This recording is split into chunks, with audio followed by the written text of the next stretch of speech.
अच्छा रऊफ साहब, ये बताइए कि ये जो आज जुडिशल कमीशन का इजलास हुआ है 26वीं तरमीम के बाद जो ये कमीशन बना है, उसका आज पहला इजलास था। उसमें कॉन्स्टिट्यूशनल बेंचेस में जो जजेस जाने हैं उनका सिलेक्शन हुई है और जो सीनियर तरीन जज हैं वो प्रिजाइडिंग जज भी बने हैं।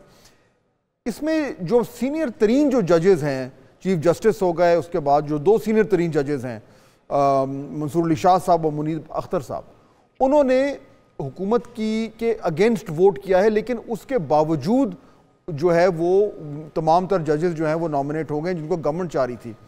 रऊफ साहब, इसके ऑप्टिक्स जो हैं, लीगली तो ये बात ठीक है, लेकिन इसके ऑप्टिक्स बड़े ख़राब हैं कि जो टॉप 3 जजेस हैं उनकी विल के अगेंस्ट जो है वो इतनी अहम अपॉइंटमेंट्स हो रही हैं।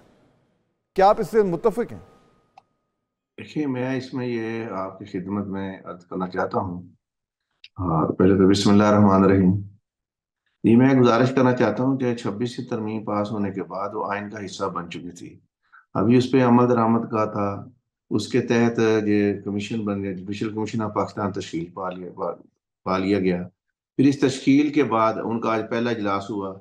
इसी इजलास में फिर आइनी बेंच का जो सरबराह उनका उनकी इंतखाब हुआ, जो 7 और 5 की रेशो से उनको बेंच बेंच का सरबराह बना दिया गया। तो मेरा ख्याल, अगर आपके आपके जो कहने से कि 3 जो सीनियर मोस्ट जजेस हैं उन्होंने उसके अगेंस्ट वोट दिया है, तो उससे इसकी कोई हैसियत में फर्क नहीं पड़ता। ये मेजॉरिटी ने इसको फैसला किया है इसमें। तो इसमें हमें अच्छाई ढूंढनी चाहिए, बदनीति से नहीं ढूंढनी चाहिए। उम्मीद है कि इससे बेहतरी आएगी।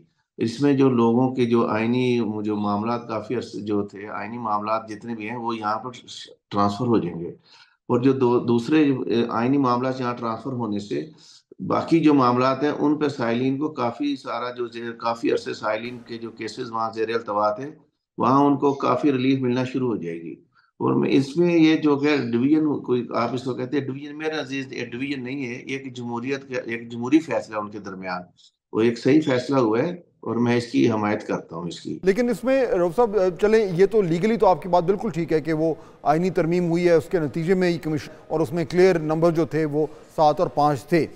लेकिन ये जो जो इसके मुखालिफिन हैं उनका ये मौक़िफ़ है कि इससे जो अदलिया का वक़ार है, जो उसकी डिग्निटी है, उस पर ठेस पहुँचती है। क्योंकि जब चीफ जस्टिस और सीनियर तरीन मेंबर जो 2 मेंबरान हैं वो अगर एक तरफ जा रहे हैं और अदलिया की अपॉइंटमेंट्स में उनकी नहीं सुनी जा रही, तो इससे जो इंडिपेंडेंस ऑफ जुडिशरी है, जो उसका वक़ार है, उसको ठेस पहुँचती है और उसकी जो आज़ादी है वो उसको सल्ब लगती है।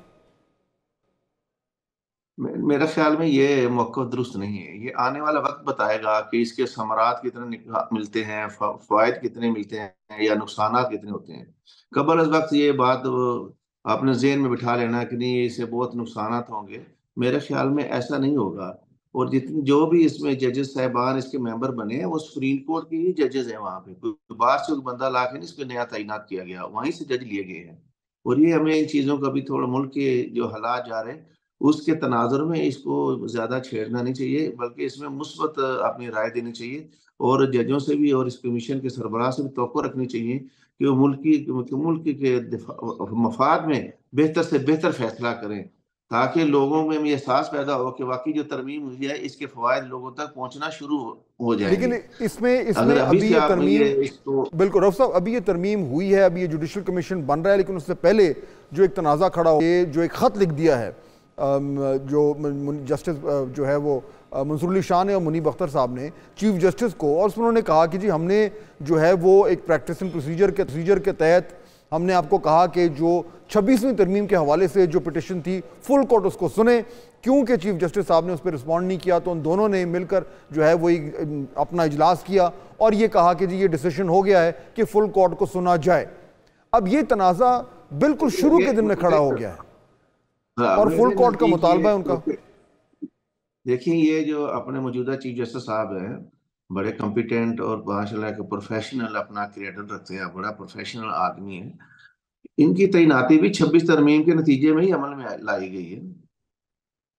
और इसी तरमीम के नतीजे में ही ये जो अगले जुडिशल आईनी बेंच का सरबराह जो है ये बनाया गया है। तो ये दो जो खत लिखना, ये मेरे ख्याल में इस मुनासिब नहीं था।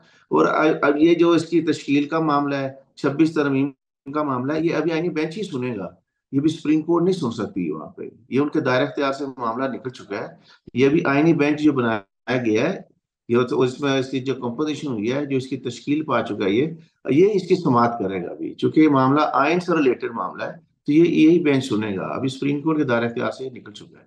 लेकिन इसका जो आर्गुमेंट फिर ये भी है रऊफ साहब के वो बेंच अपने ही ऊपर आ रही है, उसको कैसे सुन सकता है? ये तो कॉन्फ्लिक्ट ऑफ इंटरेस्ट है। देखिए, जब आगाज हुआ है, अभी इसको इतना ना करें कि इसमें बदनीति ढूंढने शुरू कर दें। उम्मीद है कि इंशाल्लाह ये बेहतर होगा इसमें। और ये जिस कलेक्टिव विजडम जो है पार्लियामेंट में इसमें इस्तेमाल हुई है, उन बड़े तरीके से उनकी इसमें मुशावरत होती रही है, तमाम सियासी पार्टियों में इसमें मुशावरत होती रही है। इसमें इवन के तरीके इंसाफ ने भी कोई नीम रजामंदी का इजहार किया है। उनका जो पहले मुतालबा था कि जब पहली तरमीम लाई जा रही थी, जो पहला मसौदा था, उसमें यही था कि मिलिट्री कोर्ट में सिविलियन का ट्रायल ना किया जाए और कोई फेडरल कॉन्स्टिट्यूशन कोड ना बनाई जाए, आईनी बेंच बेशक बना दिया जाए। और तीसरा यह था कि काजी फैज ईसा की एक्सटेंशन ना की जाए, 68 साल मुकर्रर ना की जाए। वो तीनों उनके मुतालबात मानकर फिर इस पे तो तमाम सियासी जमातों ने मुतफिक होकर अपना कलेक्टिव विजडम दिया है वहां पे। अगर एक सियासी जमात ने अगर आखिरी मरहले में बाइकाट कर लिया, तो उसका मकसद ये नहीं है, ये सिर्फ उन्हीं की तरफ से प्रोपेगेंडा मेरा ख्याल ये ओरिजिनेट किया जा रहा है कि ये इसके अभी से खतरात हैं, ये हमें कोई नुकसान होंगे। मुझे अच्छी की उम्मीद है और अच्छी की उम्मीद रखनी देखते हैं चाहिए कि और किस मुल्क तरीके के से मफाद में अच्छी उम्मीद ये मामला कैसे अनफोल्ड इंशाल्लाह करते हैं। मियां रऊफ अता साहब, बहुत शुक्रिया।